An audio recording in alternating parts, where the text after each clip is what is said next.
Martinique, c'est au Centre culturel Marseille que les motards et responsables de club avaient rendez-vous pour remettre comme chaque année leur collecte du Téléthon des motards à la FM Téléthon avec un chèque de 13 278 € et 43 centimes. Écoutons la coordinatrice du Téléthon en Martinique. Étienne Marlise, coordinatrice du Téléthon Martinique. Alors Maryse, comment ça s'est passé ce Téléthon 2024 cette année avec les motards?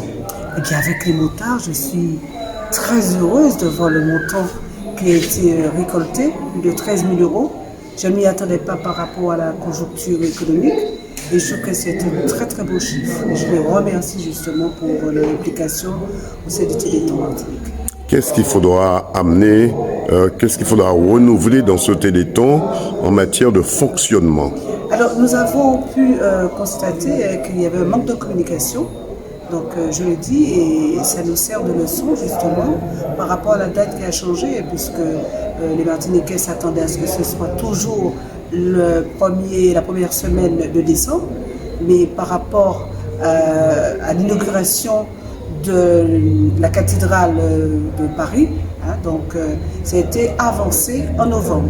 Ce qui fait qu'il y a eu un léger problème de communication, je dirais un grand problème de communication, et nous allons revoir notre fonctionnement à ce niveau. Alors, est-ce qu'au niveau du département de la Martinique, nous aussi, vous pouvez mettre en place votre propre communication sur des télés qui vous ouvrent les portes? Ah oui, tout à fait. Et je remercie déjà les télés qui vont être nos partenaires à partir de 2025, dont KMT. Alors, c'est vrai, DD News KMT sera à vos côtés. On va entrer dans le domaine où on veut savoir, Madame la coordinatrice, où va cet argent ou cette collecte de dons précisément? Alors, l'argent qui est collecté au sein de la Martinique retourne en métropole, comme pour tout le monde, dans une caisse globale, et après cet argent sert pour tout ce qu'il faut pour les malades, pour les personnes atteintes de maladies rares, c'est-à-dire de fauteuils et de la communication aussi. L'AFM Téléthon soutient l'AMM, l'Association martiniquaise contre l'hémiopathie, le CRK.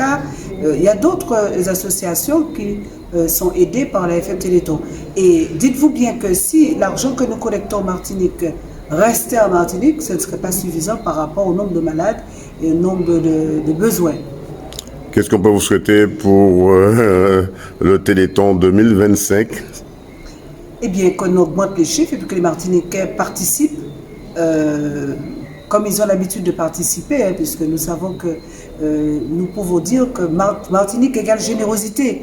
Donc, 2025, nous souhaitons une plus grande participation des Martiniquais. Les motards ont une grande part de responsabilité dans cette récolte de dons, dans le Téléthon. Ah oui. S'il n'y a pas de motards, il n'y a pas de Téléthon.